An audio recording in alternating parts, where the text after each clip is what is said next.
Welcome all to the Lofi Podcast. Today, my guest is Mike, otherwise known as Larkwood Falls. Welcome. Thanks, and thanks for having me. Excited to be here. No worries at all, man. It's great to have you on. I mean, we've worked on a track together. I absolutely love it. And this is an opportunity for me as well to get to know you better as a producer and as a person. Yeah, absolutely. Yeah, I've watched / listened to your podcast pretty faithfully, which is my favorite. Honestly, so far, my favorite thing about it is I've collaborated with all these guys. and to actually hear their, the one thing about lo-fi, I like making music in the same room with people, and we don't get to do that as much in the lo-fi world. And so getting to see all these guys and hear their voices, and some of them sound just exactly like I thought they would sound, and then some of them, it's like, wow, that's not what I expected. So they're probably having the same reaction to me right now. Yeah, an example of that is with Colors and Clouds. I didn't know that he was from the UK until I started reaching out to him for the podcast. I was expecting to hear an American accent, and then, well, there you go. Gary's one of those longtime lo-fi friends I have, and he's a good dude. And so that he was not one that I was surprised about. Right. Yeah, he was kind of as advertised, which is cool. Yeah, that's fantastic. And so here, Mike, as we get started into this episode, before we go into music and so on, could you tell us a little bit about yourself outside of lo-fi, who you are, what you do, and just any other hobbies outside of music?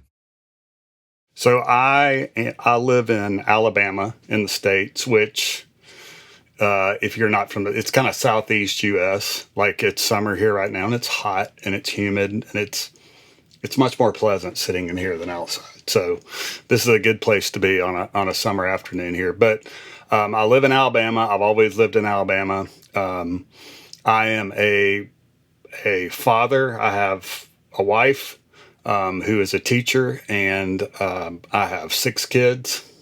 4 of them are out of the house at this point. So as you can tell, I'm aged. I'm like a fine wine, I guess. But 4 of them have left the house. I still have 2 here. And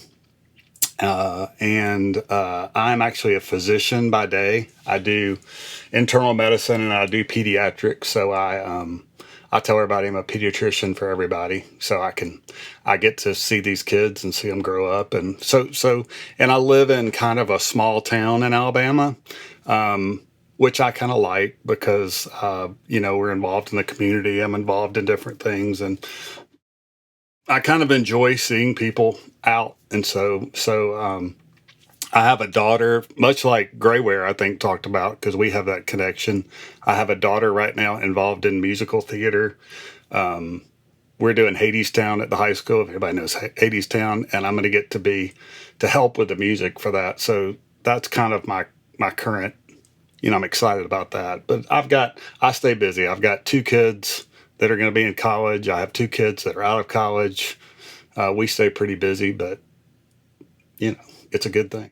I mean, that sounds like you had a lot on your hands. So, because you say you have 4 that are out of the house and 2 that are there, so you had 6 children altogether? Yeah, we had and that was never the plan. Everybody always looks at me like bruh, what's the deal? But it's not like we set out to have 3 or 4. We had 3 girls. So my oldest 3 are girls, and I love being a girl dad. I think being a girl dad is the coolest ever. Everybody has girls. But then my wife kind of said, hey, I'd like to have a boy. We did have a boy next, and we had planned to stop and then had a surprise. So I had a girl, and then we adopted a little boy, our youngest. He's from Ethiopia, and that is by far the best thing we've ever done. So, yeah. Yeah, it sounds crazy. But I really can't imagine life any other way. So, but the youngest is 13 now, so it's really not bad. Okay, that's good. That's good. But like I can guess that, it was a really sort of noisy house at times with all of them running around when they were younger. Yeah, I mean, I think each phase of life has different challenges,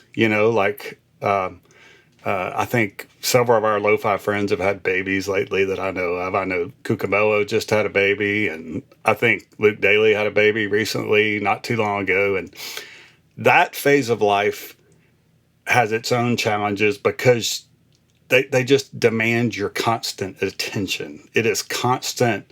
You've got to entertain, you've got to change diapers, you've got to feed, there's always something to do. I think as you get later in life, it does get easier, but it's a different kind of hard. And you think as they get older that it won't, you think as kids get older, it'll get a lot easier, but they just have different issues. And even parenting adult children is not without its own perils, I have found. So yeah, I have a daughter that's a teacher and a daughter that's a nurse. So so yeah, I've kind of been through it all. Well, that's something for me to look forward to in the future, all being well. But Yeah, it's I love having a big family, and it's great. We just all got back from the coast and had a great time. So yeah. wow, that sounds amazing. And so now getting a little bit into music and so on, could you tell us a little bit about how your musical journey started? Like where was this at a younger age, at a bit of an older age? And then how did this develop into production over time? So growing up, I was really into sports. I was a basketball player and a baseball player, and I ended up playing baseball at, as you guys would say, at university in college here, and was kind of into that. But during my early elementary school years, it's kind of a strange story, but I don't know if you've ever seen these church groups that play handbells. They all stand up and ring these bells. You ever seen those? All right. Well, they had a kids handbell ringing kind of thing at our church, and I was like, man, I want to do that. Which I don't know why I wanted to do it, but I couldn't read music, and so the guy said, well, he's got to learn to read music. And this was like third grade, and so my mom got me in piano lessons, not with the goal of being able to play the piano, but she just wanted me to learn to read music, and so I took piano lessons for probably 3 or 4 years, really just so I could play the handbells, and I don't ask me, but that's how it happened. So I took piano, and then by the time I got to middle school, like seventh grade here, I got really bored with classical piano lessons. Probably as many people who listen to this podcast will attest to. I wish if I could go back and learn my scales and my arpeggios and all that better. I really wish I could do that and be more diligent about that. Yeah, I can't go back now. But so I got tired of that. But then in middle school, I had a good friend, and I'll never forget it. I will never forget this. He got a synthesizer. And I think this was probably 1983, 1984. And so I think it was a Korg Poly 600. That's the best I can remember, which is it's not even one of the best Korg synths, but it's a good synth. And I remember he brought his synth to my house, and we were playing around with it. And I thought, man, I got to get back into playing, because I thought that was like the coolest thing ever. I was like, I have got to get into this. So I started taking lessons again. And then I had the fortune of having a teacher who realized I started writing my own songs. I had a teacher who realized, hey, this guy, he likes to improvise and to do his own thing. I mean, I would take the classical music I was supposed to be learning and make it into something totally different. And she would get frustrated. But then finally she realized, hey, we need to turn this. And so she found me a guy who taught jazz improvisation, which was great for me. I got into that. The bad thing was I stopped reading music. I wish I could read better now. And so that's kind of where it went. I then went to college or university and went to medical school after that. So during that time, I didn't get to play much, but I always had this hidden, I would go play just to ease my stress during test blocks in medical school. But when I got out and we moved to this town, I started playing in local bands because it's something I'd always wanted to do. I mean, I loved doing that for years. And after we had kids, playing in bands was not really, I mean, if I had kept playing in bands, having 6 kids, my wife there would have been issues. You know, I would not have been able to read the room. So at that point, I decided, you know, I probably need to stop this. And I always had this itch. I played in church, you know, much like Colors and Clouds. We've talked about that. And I did that for years. But I kind of was always looking for something to do. I always loved jazz. And I kind of stumbled upon lo-fi just accidentally, maybe 3 years ago. Found it on Apple Music, of all things, which I don't even use Apple Music very much. And I stumbled upon these groups that I don't even know who they are. And they're not even, it's strange, they're not even on Spotify. But I remember when I released my first record, I had no idea what I was doing. I had no idea what lo-fi was. I had no idea Discord servers existed. I didn't know anything about lo-fi labels. I didn't know anything about collaborations. I was just like, you know, this sounds cool. I can do this. And I did it. So I'm glad I did. So that's kind of where it's gone. Right. That's really interesting. I mean, I can say that there's so many people that I talk to that started learning an instrument, and it's often the piano. And they always say that they regret not going further with the classical side of things and doing that. And I mean, like, in terms of that, what do you think that you really missed out on the most by not going further with the classical side of music? I mean, I think as you get older and you get wiser, you always look back on things in life that you wish you had done differently. But somehow, I believe God works all that out and gives us grace to kind of get through that, and it all works out and it's okay. But piano is kind of one of those things for me. Like, I wish I could read better. For a long time, I wanted to be a studio musician. That's what I had a plan to practice medicine for 30 years and then at age 60, retire and be a studio musician. That didn't work out because studio musicians, even in Nashville, those guys are all amazing. So that kind of went by the wayside.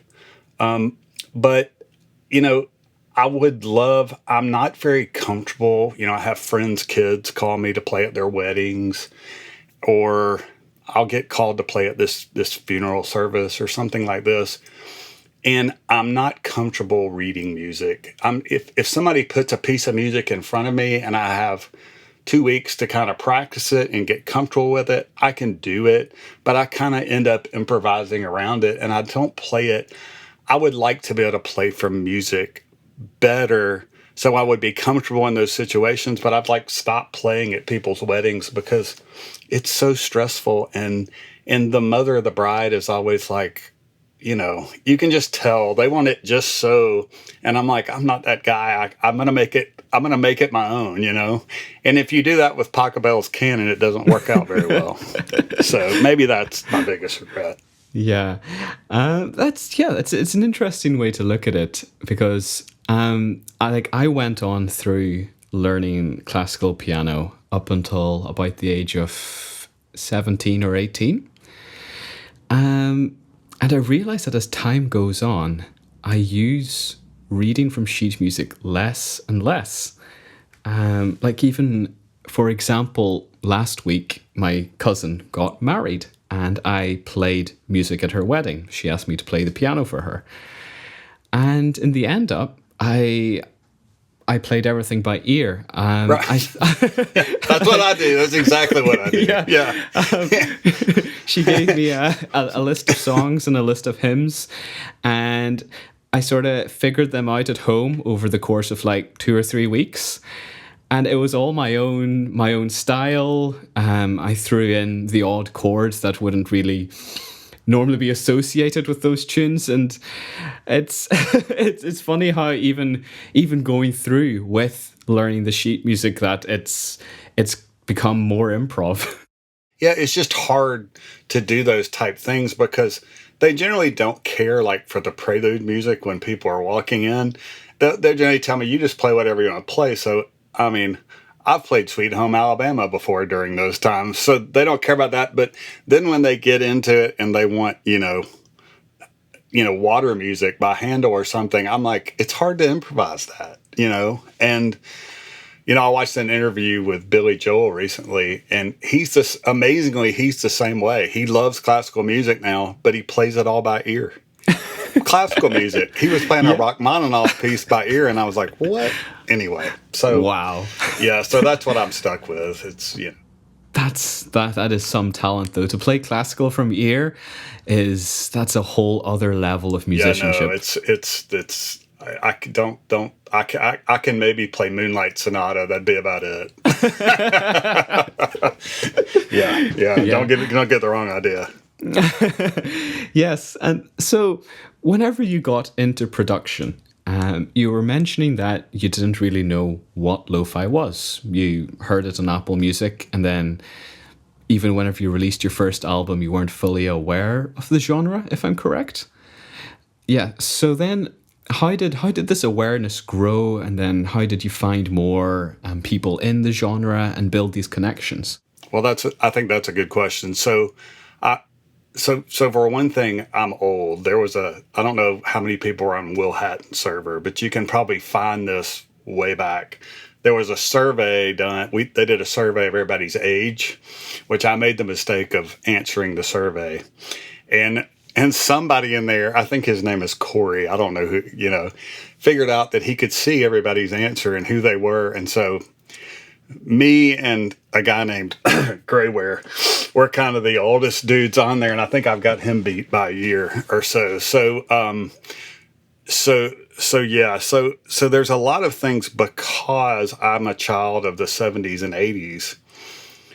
Like, I was used to albums, and so when I first released lo-fi music, I didn't even understand the Spotify trend and the digital music trend of this single thing and releasing music every, ever so how many weeks people release them. I didn't know any of that.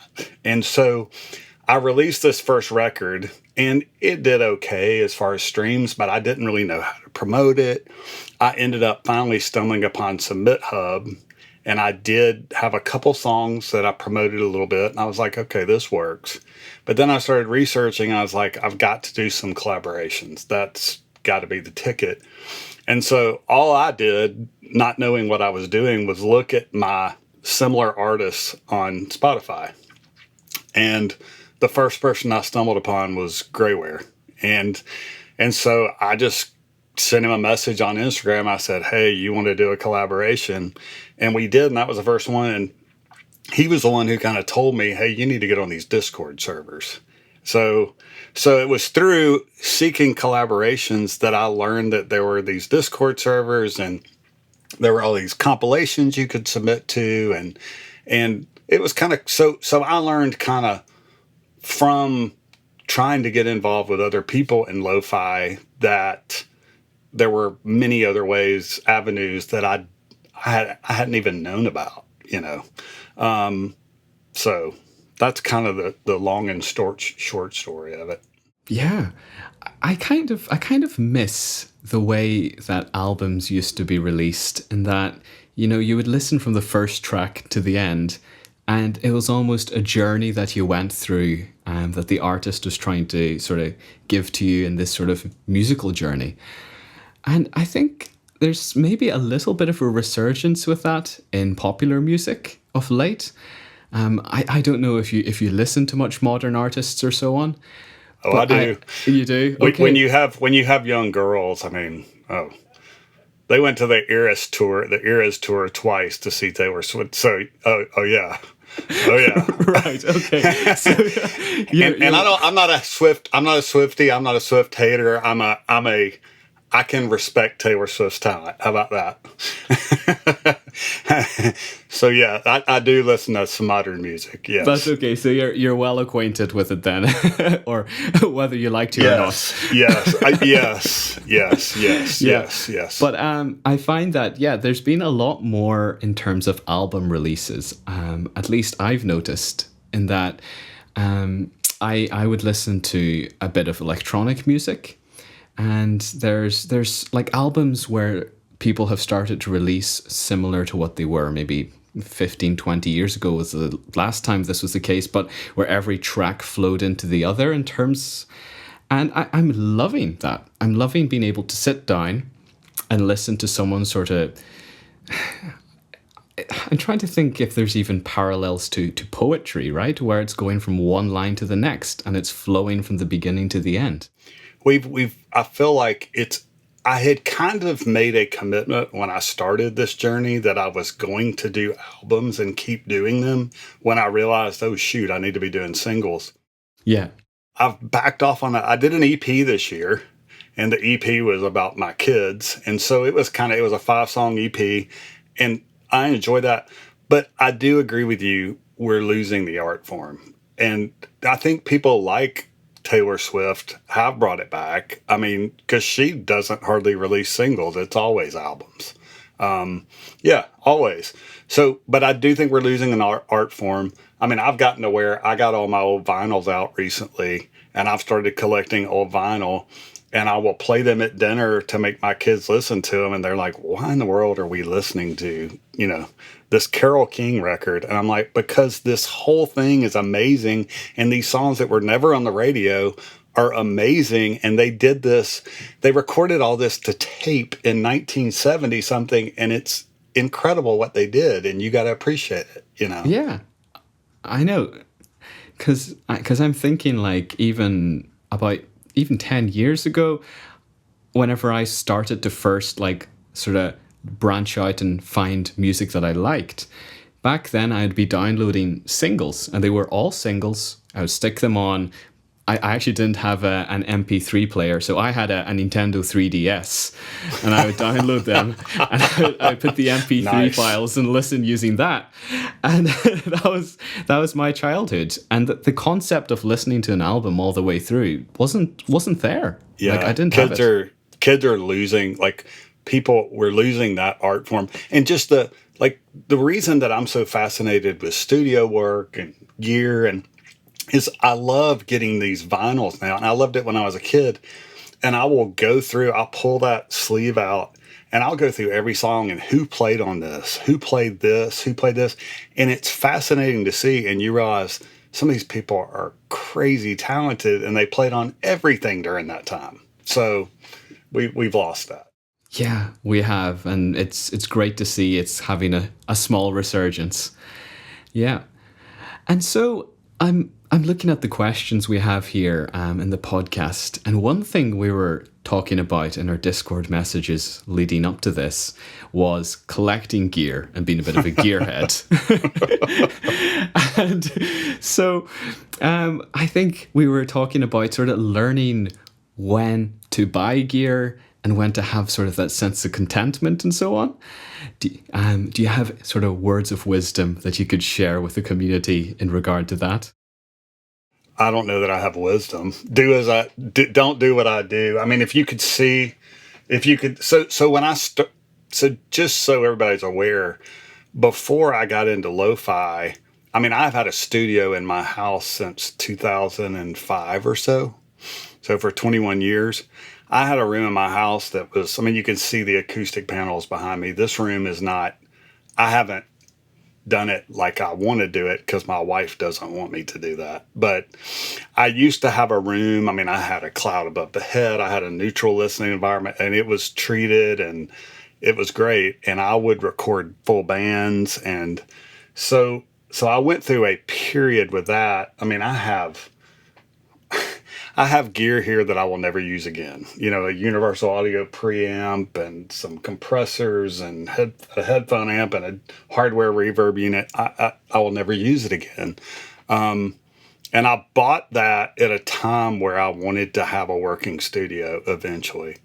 It I will say this. I think you have to realize that it's not the gear that makes the music. Having the right gear can make you sound better, but 99% of sounding better and producing good music is making good music and not the gear. You can make good music with bad gear. You can also make bad music with good gear. And unfortunately, I went through a long period of time where I made a lot of bad music with good gear.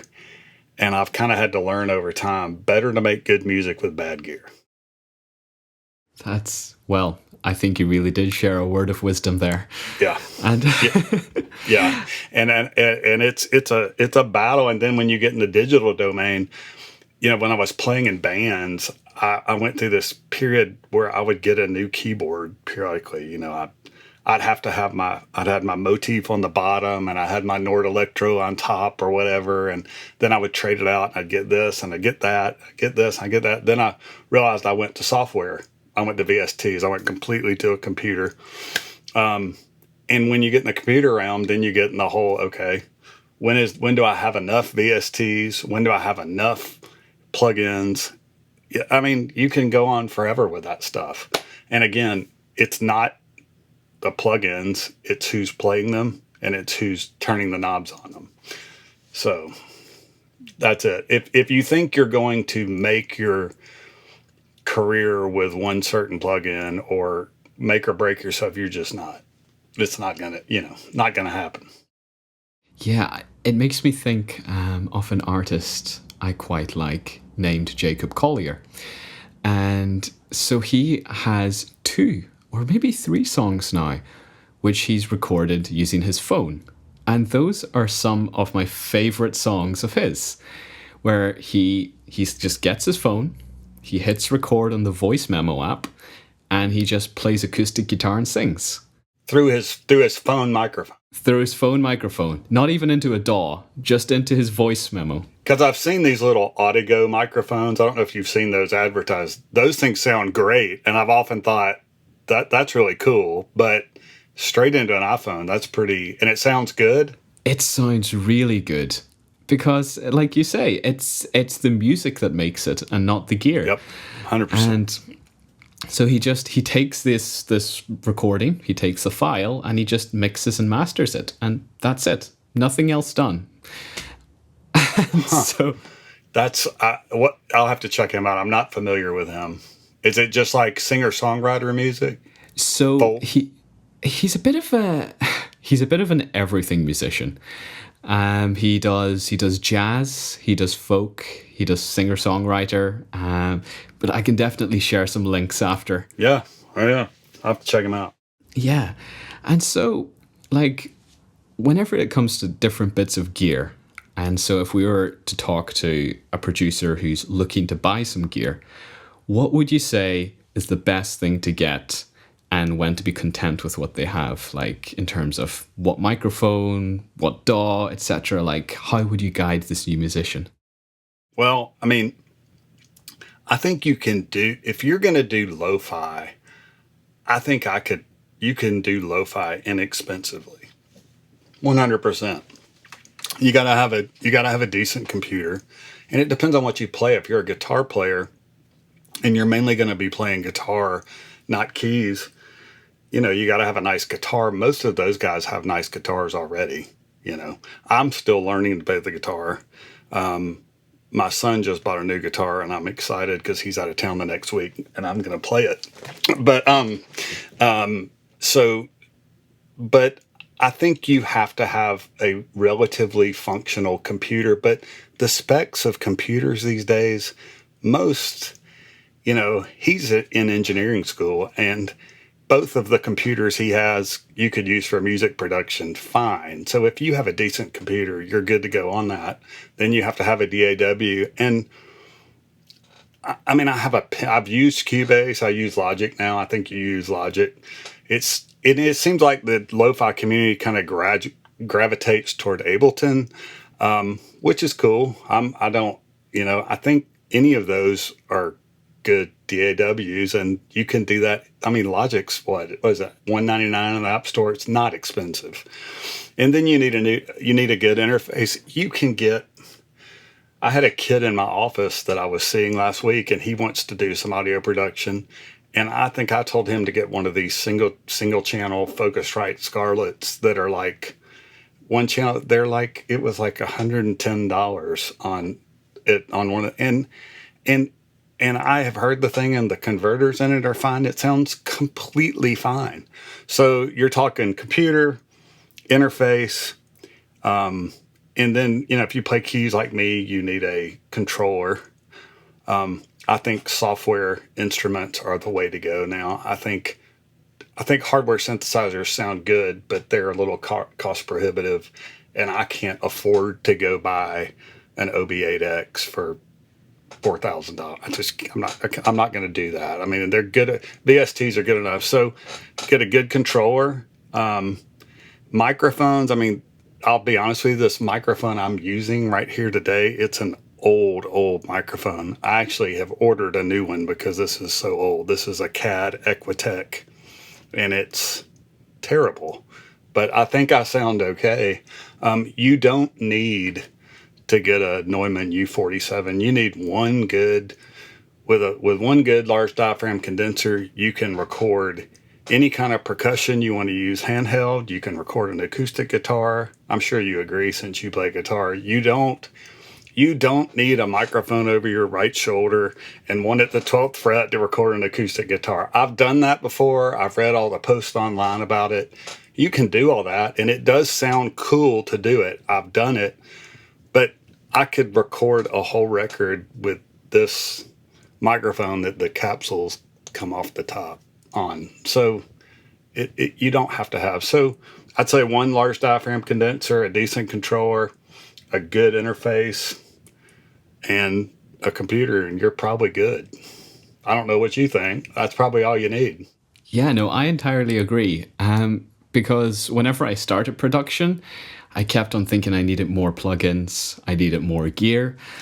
And whenever I come to think of it, in my day-to-day use, I use my computer, I have an interface, I have one MIDI controller, and one microphone.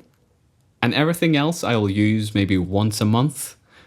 But even then, I could live without them. And so you realize with time, like the microphone I'm using right now is the one that I use for nearly all my recordings. And yes. And it sounds great. Yeah. Like I could upgrade if I wanted to, but it's not a necessity in any way. Yeah. It especially for lo-fi, you don't even need studio monitors, I would say. Now, if you get to audio purists, which I am to some extent, I mean, I do have studio monitors. I do have panels in here. I try to have a neutral listening environment. I don't right now, but I do listen on my headphones, and I listen on speakers because I'm old. But you don't have to. It's not something you have to do. And I think we all know that once you start mixing and mastering your own stuff, that's not really about plugins either. It's about finding what works and what gets you a good sound, and then go with it. Because 90% of the time when I master, especially one of my own songs, even a collaboration, my mastering chain, it's the same thing, and I'm making very similar EQ cuts and very similar. I'm doing the same. I think we all do that. You get to where you kind of know what you're going to do, That's it. It makes me think of my dad used to tell me whenever I was a child, when I was always wanting a new toy, he would say that, you're going to want one in another month's time, even if you get this. So sometimes the best thing to be is content. And with what you have, just keep on working with that. I do agree with that. I blanked on what I was going to say. You're going to have to edit this. I totally just blanked. But yeah, I agree with that. This is what I was going to say. The other benefit I have is because at my day job, I kind of pay a lot of attention to the finances and the business at work. I kind of let my wife, which is different than a lot of guys. A lot of guys don't want their wives messing with the money at all. But my wife is very reliable and she watches our home finances. So the other thing I've done is if I'm going to buy a piece of gear, she knows about it before I buy it. So I can't go buy a $3,000 keyboard and her not know about it. And so there is some accountability there for me, which is useful. So, Mike, one thing that you mentioned was your love for film scoring, right? And you were saying that you sort of try to incorporate it to make it a part of your lo-fi tracks. How do you sort of go around doing this? Well, so I think in the lo-fi community, it's easy to get caught up in, and I think we've all done this, comparing. And I mean, I'm an honest guy.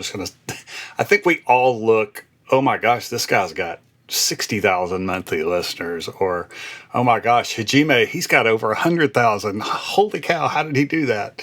And I only have, and when I first started, I mean, you first start, you think, I remember getting to 1,000 monthly listeners and being like, holy cow, I didn't think I'd ever get there. So for those of you who are just starting, it'll happen. You just have to stick to it. But, and I think when you do that, when you just look at, when you're achievement oriented, like I am, and like a lot of us are, you can get caught up in that. I try to not get caught up in that too much, and to remember that what I'm doing in creating my music is I'm really leaving a legacy. Like, my kids are going to play this for their grandkids one day. And my grandkids are going to play this for their kids. And it's going to be, the digital footprint of this music is going to be there for a long time. So I want to make sure I make music that I like. And I think sometimes we lose sight of that when we start looking at numbers, and we want to make music that's lo-fi girl friendly because everybody has that. I mean, you know what I'm saying? I mean, I'm just a call a spade guy.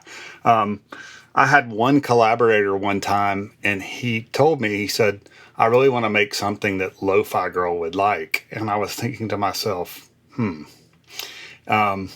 that's just not me. I think. And so the film scoring, I have always been a guy, if I could have any job in the world I wanted to do, I would sit here at this desk and score TV shows and film. I don't know about video games. I grew up in the Atari age, so 8-bit music isn't my thing. But yeah. But so bottom line is I love film scoring. I love scoring for TV. John Williams is like one of my heroes. Probably a lot of people. He's amazing. He's just amazing. And there's other, people who write for film that I really like. I like Hans Zimmer. He's amazing. I like James Horner, who's no longer there. I could go on and on about this, and so when I got into doing lo-fi, I was already writing like music with orchestration and things like this, and learning and trying to hone my skills in that area. And I'm still not good at it. I still feel like, every time I write something and I'm using orchestration and, different software, different, sample libraries with violins or whatever, I still get done. I'm kind of like, gosh, that's not very good. But I've gotten better, and so I kind of realized this is something I could incorporate into my lo-fi. And so I've done a series of releases where I call them the chamber. I think I call them the chamber series or something like that. And I use some chamber string samples on them. So yes, does lo-fi music normally have, string libraries in the background? No. In fact, the song we did, there's violins, violas, cellos in the background. You can hear them if you listen closely. But I've just found that I'm not the guy. I don't want to be like everybody else. I want to leave my own footprint in my own way. And so I'm always looking for what can I do that's different, because I want to be my own. I think it's important that we're all our own person. We find our own sound, and we find our own way of kind of leaving that legacy for our kids, because I want my kids to know, hey, my dad he liked orchestral music. He liked this, and he wrote the stuff with this. And so that's kind of my motivation and where I come from. So I think when you get too caught up in your numbers and where you are, you're not going to make a living. Well, a few people will, but the likelihood any of us hit it big in the lo-fi scene is I feel like I've hit it big in the lo-fi scene because I have so many great friends around the world. If I go anywhere in the world now, I'm going to give somebody a call. I'm going to say, hey man, I'm in town. You want to go get a coffee? So that is the reward for doing lo-fi, is that I feel like I have great friends all over the world. Are you going to make a ton of money doing lo-fi? The bad news is probably not. Probably not. Yeah, I love what you say there, though, about being genuine in the art that you make. Because, as you say, there's so many people that are trying to make music for a label. They're trying to make music to get hits, to get numbers. And, I think we do have to admit there is a certain part of it where we do love the numbers. We love the dopamine hit we get whenever we see so many streams, but it's a good motivator, but I don't think we should let it become the be all and end all of the music that we produce. Correct. And I'm not, don't get me wrong. Don't get me wrong. I like seeing my numbers go up, and I still do songs that I know, label X or label Y will like, and I still send songs to label X or label Y or Z that I know they're going to say no to. I just know, you know how that is. You send it and from the outset, this isn't going to be their cup of tea. But it doesn't mean that I should stop making that music they're going to say no to. It's okay to make music that the labels may not like, that you like, and self-release it. And I've found that Submit Hub curators, there's generally some people out there who are more than happy to help you promote songs that may not necessarily fit with the labels. It's not that hard. Yeah, there's always going to be someone out there who has a similar taste in music, or they might not have even heard the style of music that you produced before, and because they're intrigued by it, they want to help you, and they'll add it to a playlist, and they'll support you in some way or another. Yeah, and so it's not always about getting to the big label. It's not all about getting to the big playlist, because you can even start small, genuine friendships from doing that. Absolutely. And some of the best songs I've done, I know we're getting into another question here, but some of my favorite songs, which I think we all listen to our own music too. Nobody wants to admit that either, but we all do it. So if I go on Spotify and I'm going to listen to my music, which if you have kids, you know the face they make when you do that. And my kids, some of them are like, they're like, Dad, I studied to this. I don't want to listen to it while we're driving to the beach, But there are songs that I migrate to of my own, and many of those songs were released independently by me. And they're the ones I migrate to, and labels didn't want them, and that's okay. There's nothing wrong with that. Zero. Yeah, I entirely agree. And so I think while we're talking about production and making music, that leads really well into our next question, where we were talking about melody and counter melodies and sort of other important elements in producing and trying to incorporate that in our own music. And in fact, like the whole idea of counter melodies, it's very prevalent in like orchestral music sort of soundtracks. You'll have a main theme to a series or a film, and there'll be counter melodies throughout. So this ties in perfect with what you produce. I mean, I think I think you have to be careful. I mean, I do. I mean, we're just going to confess everything here. So I do listen to like the Spotify editorial playlists a good bit. When I'm exercising, I'll listen to the new Lo-Fi playlist a good bit just to hear, what are they accepting? What are they taking? And a lot of that music is not melodic. And some of that I think is genre specific because, we talk about these songs being beats and, I guess we're all beat makers in some way, and they are technically beats because the roots of lo-fi were in hip hop music, and I get that.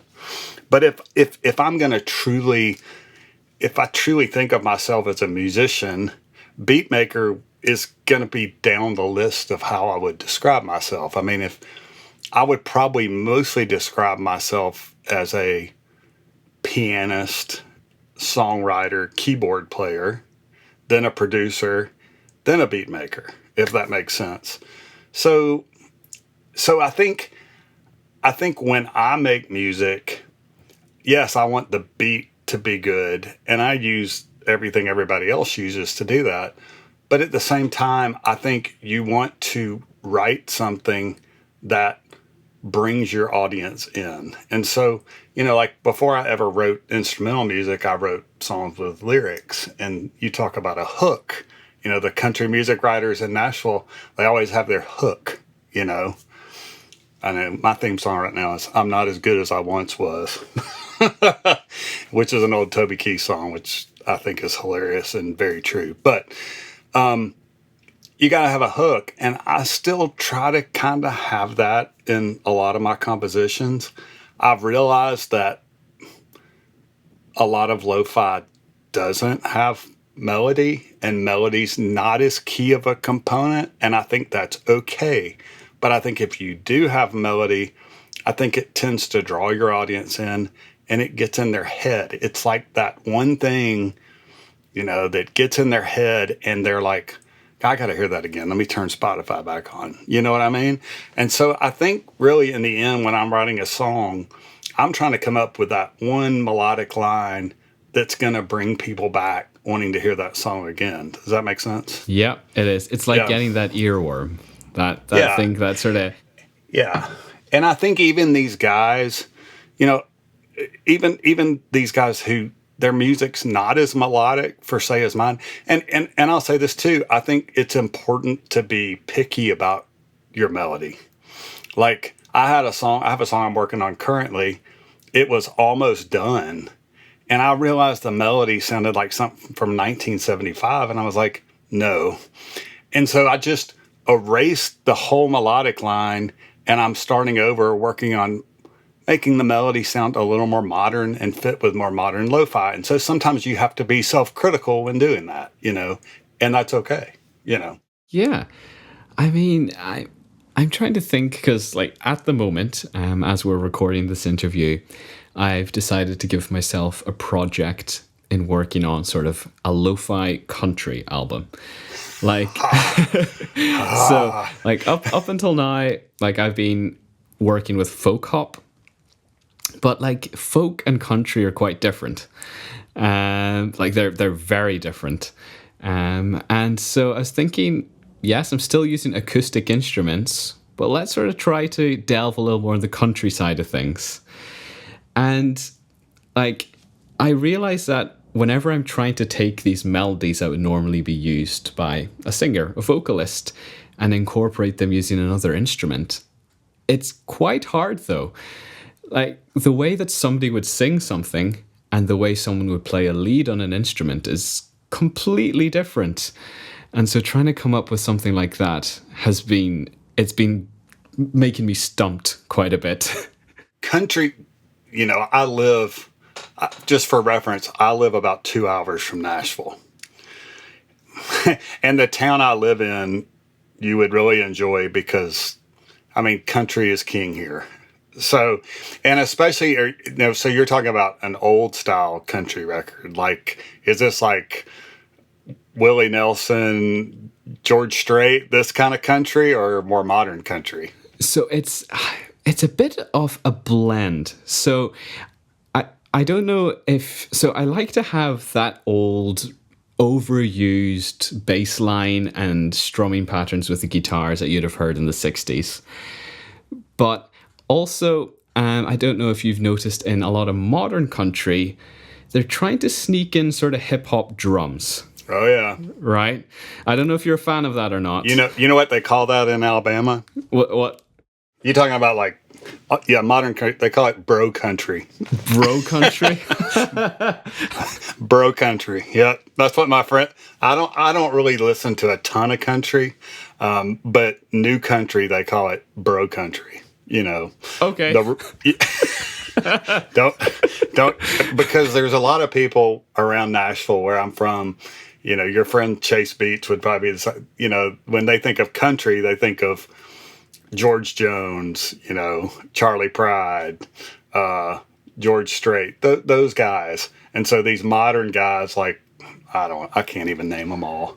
Morgan So Wallen. Morgan Wallen would be bro country. They would say Rascal Flatts would be the seed that planted bro country. Yeah. And they would say don't listen to that. But anyway, I don't agree with that. I think all music has value. Yeah, I think all music it has a time and a place, I think. Mm-hmm. Yeah. Yep. So but trying to shift this back into the melody and counter melody thing. Sorry about that. It had to be said. Sorry. Yeah, no, I understand. You're in that part of the world. Bro country, man. Yeah. Yep. But like what I've noticed is that in like vocal melodies, there's a lot of repeated notes.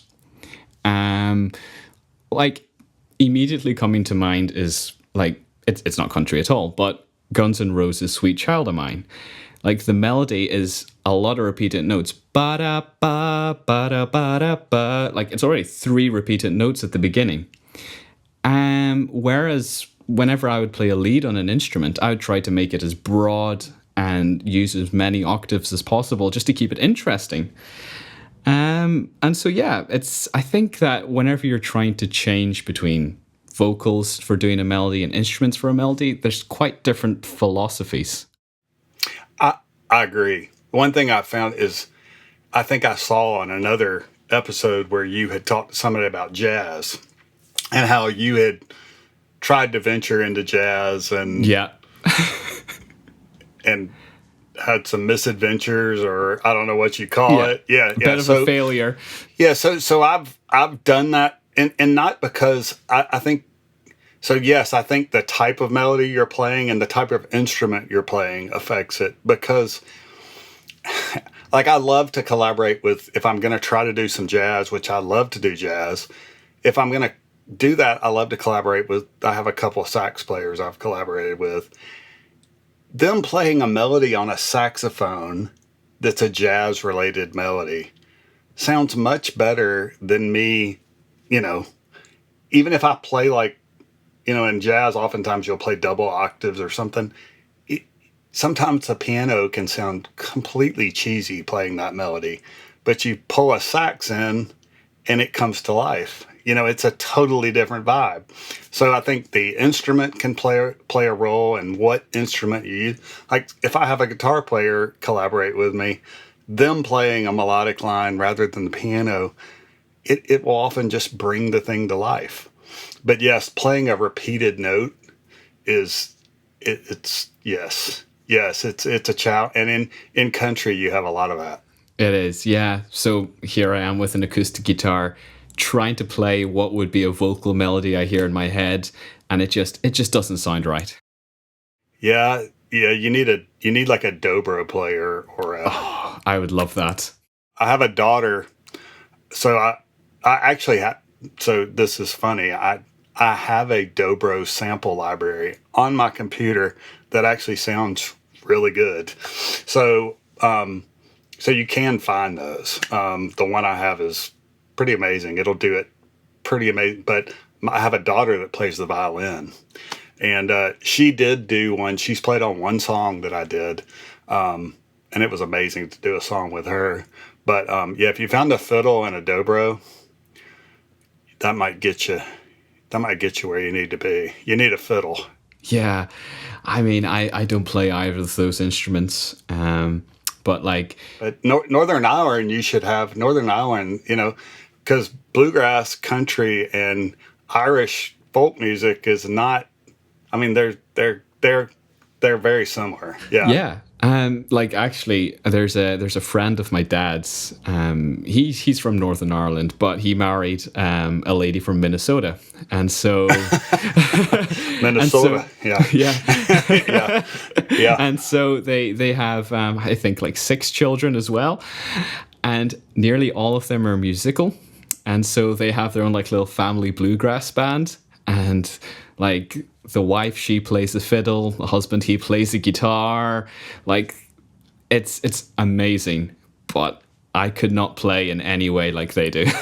Yep. And the amazing thing about that is there's nothing complicated about the structure of those songs. Nothing. When you hear them play, you're watching the guitar strumming, and it's like G C G C G C D, and you're like, but it's this crazy strumming pattern. You're like, and they're going fast, and then they're playing these solos that are just like, you're like, holy cow, how do you? Yeah, it's crazy. It is. It is. It's Anyway, we digress. We've gone completely off track again. We have chased a rabbit, my friends. Yeah, we have. And so the final question we have now is talking about balancing work time with family and time in the studio and all of that. And so having experience with that yourself, do you have any tips on how we can help sort of manage our time in this way and figure out what's best and what time for each appropriate thing that we do? Yeah, I think that I in particular, this is my escape. I mean, this room here, this is, I've got a great little space here. I've got the door shut. My wife is way out there dealing with all the kids and whatever. And I'm in here, and even talking to you is, it's just, I'm away from everything back here, and it's my piece of heaven on earth, if there's such a thing. But I think for me, having a family and having a wife, I have to realize that even though this is my escape and this is, I love doing this. I love getting a new plug-in and delving into it and turning all the knobs and seeing I love all that. It's just so much, and writing the song, all that stuff's fun to me. But I have to realize that, number one, my wife still needs me. She needs to know she's important. My kids still, my son's got some basketball tonight, so I'm going to turn it all off and go watch him play basketball. I think you have to certainly set aside time to do music. So I'll usually look at my week and I'll know, okay, I'm off Thursday. I'll have a little time to work Thursday morning. But I'll also know, hey, my wife is going out of town this weekend. I need to not turn the computer on Thursday night and watch our show on Netflix or take her to dinner, or, you have to make sure that the people in your life are prioritized. If you don't have a wife and kids and you're still single, you still have friends. I mean, you still have friends. And, I had lunch with a friend today. You have to make sure that you prioritize the people. There have been times where, our 30th wedding anniversary is coming up next year, and I'm terrible. I am horrible about planning getaways for me and my wife. It is my weakness. I'm not good about it. She ends up planning most things, and she gets so annoyed at me. And so she said, I don't get it. You plan all your music releases out, You plan all the stuff you're going to buy out. You plan, you plan all that stuff out, but you can't plan us a vacation. And I was like, she said that to me, and I was like, oh, I need to write a song about that. But at any rate, I think you have to prioritize the people in your life that are important. And even though this and this room and this stuff and all this is great, these people are important, and they're of value. And I mean, even in the lo-fi world, I mean, what really matters to me more than anything, like I said, are these relationships that I have. And I don't have the time. When I first got involved, that's the other thing. I was on the Discords all the time, and, I was in the chat rooms and talking to people, and I kind of had to scale back a little bit on that, because I realized, rather than talking to my wife, I'm on my phone responding to Discord messages. And so I think it's just about prioritizing things, So if you're wondering where I've been on the Discord servers, it's just priorities. That's it. Not that you guys aren't important. But still, it's beautiful to hear that you have those priorities set out, because there's so many people that don't realize it. They don't realize that the people that are closest to them in their lives can sometimes drift away so easily if they don't spend that time together and make an effort to maintain that relationship. And I'm just getting slightly emotional thinking about this too, because I'm just thinking about in my future and what things would be like in that sense. Like I'm not at that stage. I don't have a wife, don't have children, but I'm sure trying to balance all of that can be just as stressful as well in some way. I wouldn't say it's stressful. And I'm at a good phase of life because, my son's leaving for university or college in the next month. I'm in a good phase because 4 of my 6 kids aren't here. They're gone. So, my interaction with them 90% of the time is via a phone call or a FaceTime chat. But, even my daughters, I went through a time where I was so busy with music, they would call me, and I'll get off work at 5 o'clock or so, 5:30, come home, eat dinner.